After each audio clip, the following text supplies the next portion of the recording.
আচ্ছা ভাই, আপনি যে এই স্মার্ট পদ্ধতিতে এই বছর চাষাবাদ করতেছেন, তো আপনি কি কতটুকু লাভবান হচ্ছেন এবং আমাদের উদ্যোক্তা ভাইদেরকে যদি একটু ক্লিয়ার করে বলেন, যারা নতুন কৃষিতে আসতেছে তারা হয়তো আপনার এই পরামর্শ নিয়ে তারাও কিন্তু চাষাবাদ করতে চাবে, তো আপনি কি বলতেছেন যে স্মার্ট কৃষিতে আসলে কি লাভ আছে?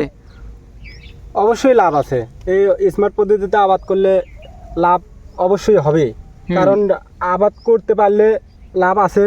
আমি তো 2-3 বছর আবাদ করে অনেক ধরা খাইছি, লাভ করতে পারিনি, কিন্তু এই সাইফুল ভাইয়ের থেকে এই স্মার্ট পদ্ধতিতে আবাদ করে তারপরে মালচিং সার, আমাদের ওষুধ পরামর্শ বিভিন্ন ধরনের নিয়ে আবাদ করে ফিরে আমি বহুত সফল হয়েছি। তাই না? এত সুন্দরভাবে মরিচের আবাদ আমি কোনোবার করতে পারিনি, এই ফিরে আমার আছে। এই এত ভালো মরিচ আছে, তাও আমার খরচাও আগের থেকে অনেক কম আছে। এই ফিরে আগে যে পরিমাণে খরচ করে যে মরিচ পাইছি এর থেকে অনেক কম খরচেই আমি এত ভালো আবাদ পাইছি। অর্থাৎ বলতে চাচ্ছেন যে আপনার খরচ কম হয়েছে কিন্তু লাভটা অনেক বেশি হচ্ছে।